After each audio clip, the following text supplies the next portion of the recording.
So did you guys see the same thing I saw a couple of days ago? Did you guys just see AMD actually kick some serious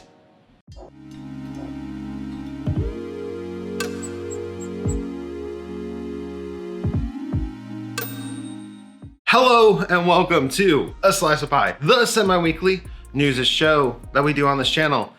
And this week is an interesting one because we got big stories for all the major consoles, plus AMD and Nvidia and Intel. So let's go ahead and start with the tech news. Intel has announced that Rocket Lake will be coming out in Q1 of next year, and it's gonna come with PCIe 4.0. Other than that, that's pretty much all we know about it. They haven't really said too much more, but they did make this announcement right before AMD's announcement. So we'll talk about that in a little bit. Nvidia looks like they're going to be gearing up to release a 3080 Ti and a 3070 Ti by the end of the year. Now this is kind of a dick move in my opinion because, well, the 3080 will have been out for less than a year and almost nobody can buy them. It's almost as if they launched to launch first and not to get the stock into people's hands. It's almost weird, as if they're hiding something. And honestly, we kind of know what they were hiding, and we're gonna discuss that next.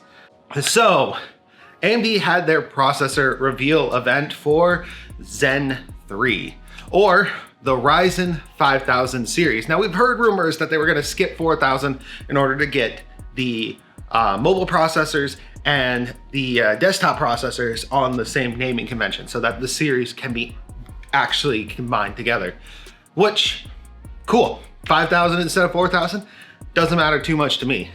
What does matter is what they showed off.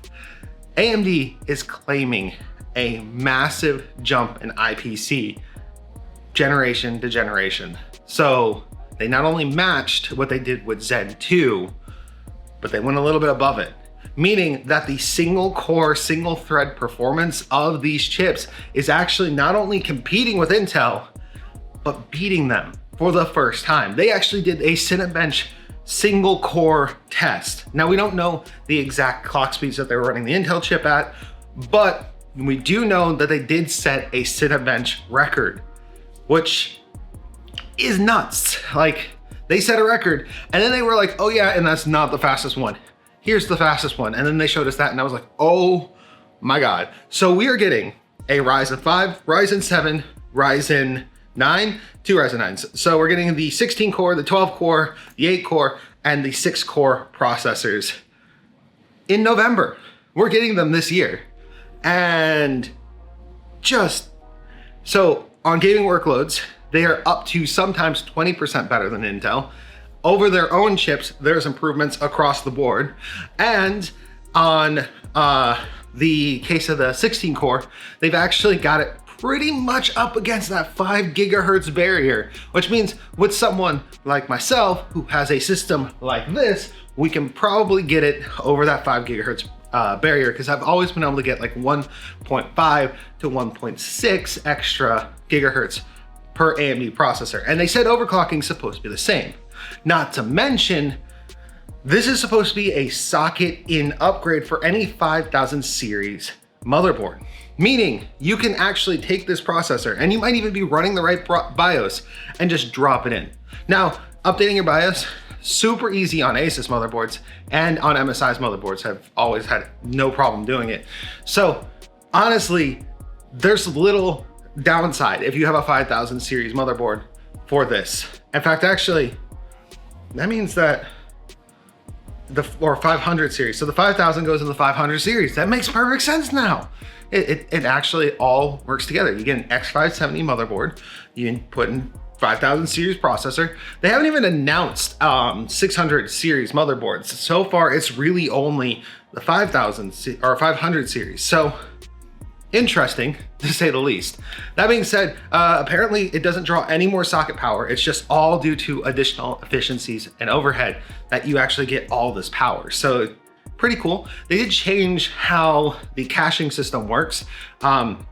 They used to do compute complexes, which split the cache into 16 16s and then the cores were separated, and that did cause some problems for some types of workloads. So for example, if you use something like Unraid, splitting your cores became more difficult because they couldn't really communicate. And so if you split the wrong core to the wrong complex, you would actually end up creating issues for yourself.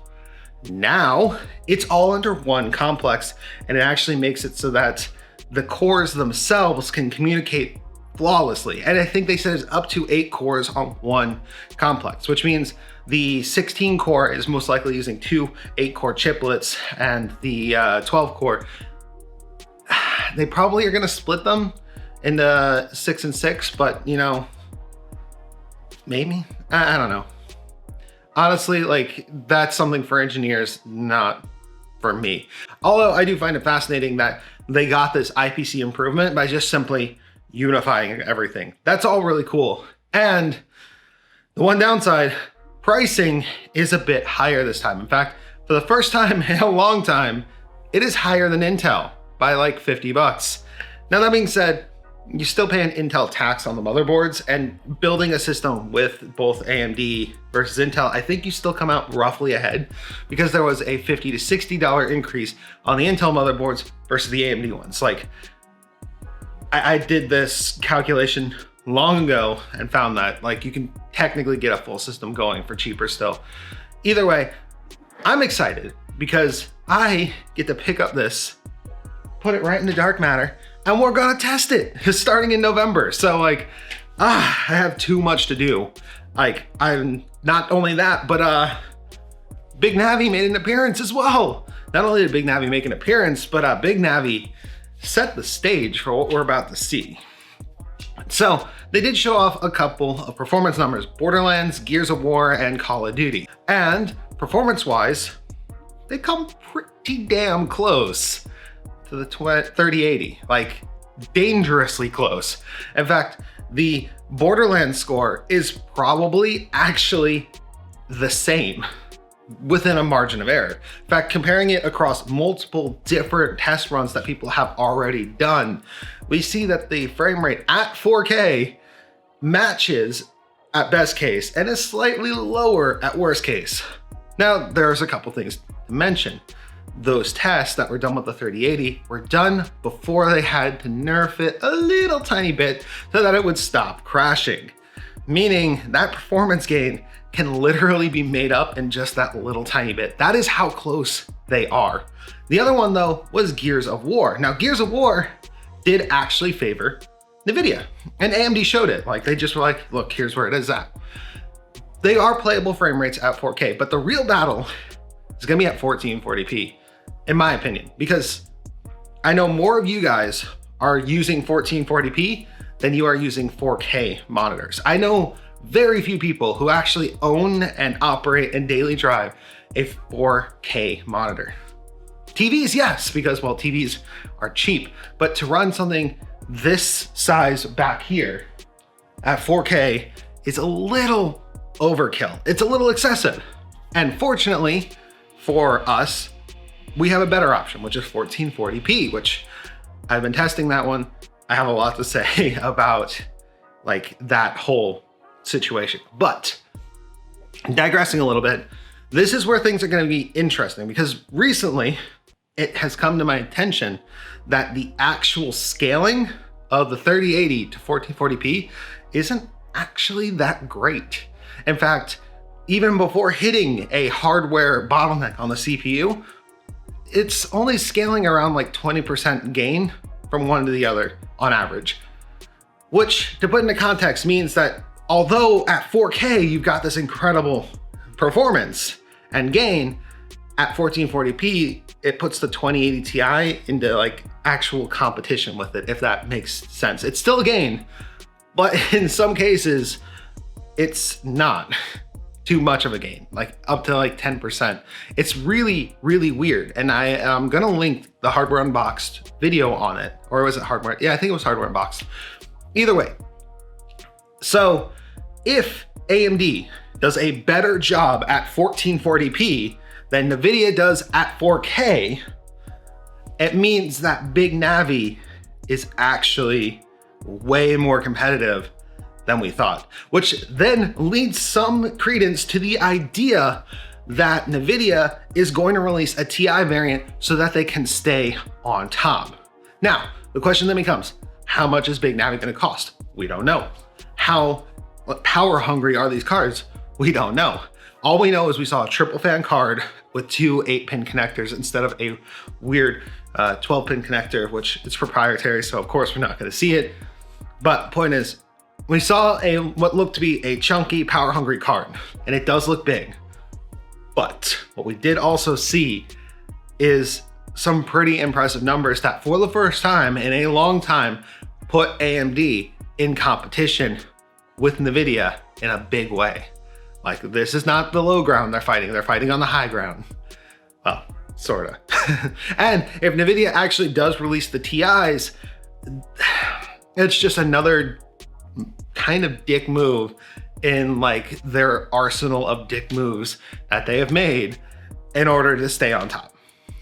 So either way, I know for a fact, whichever one of these GPUs I could get a hold of first, I will be getting a hold of them. I will be testing them personally, and I will be comparing them. But again, I've been trying to get a 3080 for the entire time that it's launched, and I still haven't been able to get one. I've had it in my cart like 3 times, and every single time at checkout, it goes away. So honestly, at this point, we'll do what we can do to get these in. Hopefully AMD took their time so that they could have actual GPUs to market and maybe even working drivers. But if they're broken, you know I'm gonna try to fix them. So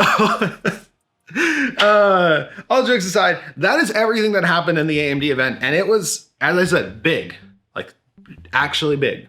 So let's move on to the last few stories, which involve video games and video game consoles. The Xbox Series X has some really expensive storage. Like, we're talking like really expensive storage. That's because they're actually using pretty high capacity and pretty high speed NVMe SSDs that are being custom fabricated for the console. Honestly, I'm not surprised, but at the same time, I am surprised. Also, it actually seems that the Xbox Series X is the smaller of the two, because we got a PlayStation teardown where they took the whole thing apart, and oh boy, this is a big console. Like, we knew it was big, but we didn't know it was this big. It's a big boy, and it's using liquid metal, which for PC enthusiasts, we're not unaccustomed to liquid metal, but that's kind of like an extreme mod. It's one of those things that's on like the you can do it, but you probably shouldn't do it for long list. So I'm actually very curious to see what the longevity of the PlayStation 5 looks like with liquid metal on the processor. But it does look like they've taken precautions to make sure that that liquid metal does not escape the processor. There's some foam around the actual chipset itself. So hopefully they've actually thought this up and they're not gonna accidentally create a corrosive mess on the inside of those systems.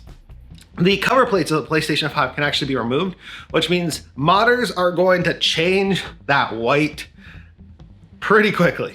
Like, I can see it right now. They can be removed pretty easily. And I can see that we're gonna get like custom designed PlayStation 5s pretty quickly. The Xbox Series X's shell isn't actually that hard to take off either. So we could also see like custom versions of that. Either way, both consoles are looking interesting.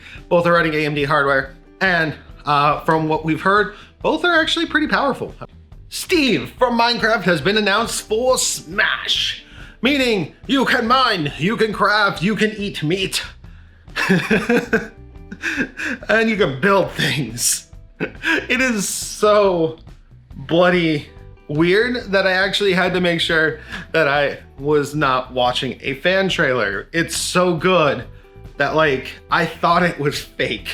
They did such a good job putting Steve in Minecraft. They did such a good job putting Steve in Smash Bros that I had to double check. And I personally love it, like all of it. It's just great. And I just cannot wait to play Steve in Smash Bros. So yeah, that's all of our tech and gaming news for the week. Thank you guys for watching. If you enjoyed watching this video, you can leave a like, comment, subscribe. Let me know how you think this is gonna go with AMD actually on top for the first time. Are they gonna keep the crown for long? Is Intel gonna take it back? Are they gonna compete with Nvidia? And would you like to see an all-red gaming PC that actually takes on Nvidia and Intel and wins? Or loses, doesn't matter to me. Either way, thank you guys for watching. Wolfie, out.